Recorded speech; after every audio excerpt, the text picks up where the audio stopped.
Welcome back to the channel where we review movies the way they were meant to be seen on VHS, slightly stretched, and in this case, holographic, and well, the case is kind of bumpy. That's pretty cool.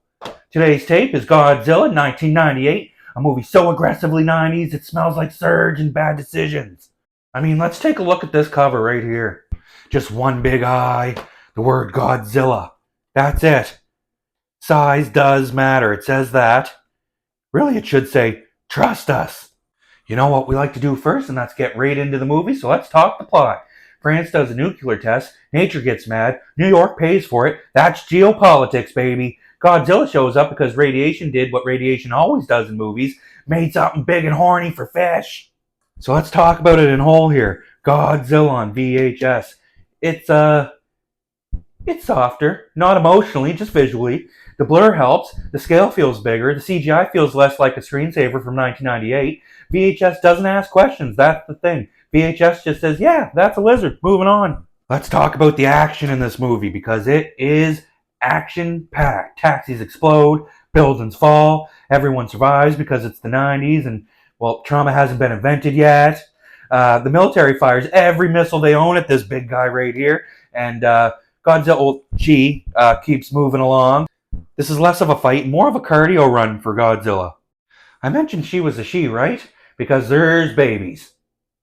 Yep, a whole lot of Godzilla babies in this movie. Because Godzilla just wasn't enough, the movie says, what if Jurassic Park, but legally distinct and louder, now it's a monster movie and a parenting horror. Let's talk about the VHS experience. Because watching this movie on VHS improves it dramatically. The grain hides the seams. The tracking lines add tension, and the sound mix feels like it's coming from a neighboring apartment. And don't forget about those FBI warnings at the start. Still the most threatening thing in the movie. Godzilla can flatten all of Manhattan, but duplicating this tape will ruin your life. So let's get to the final thoughts on the movie. Godzilla 1998 on VHS. It's dumb. It's loud. Completely sincere. It's not a good Godzilla movie, but it is a perfect late night VHS movie. This is a keep the tape situation, as we call it here on the channel, not because it's great, but because it's history. Bad, beautiful history.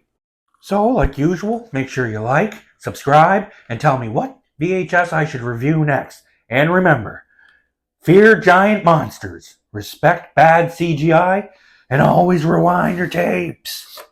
Until next time.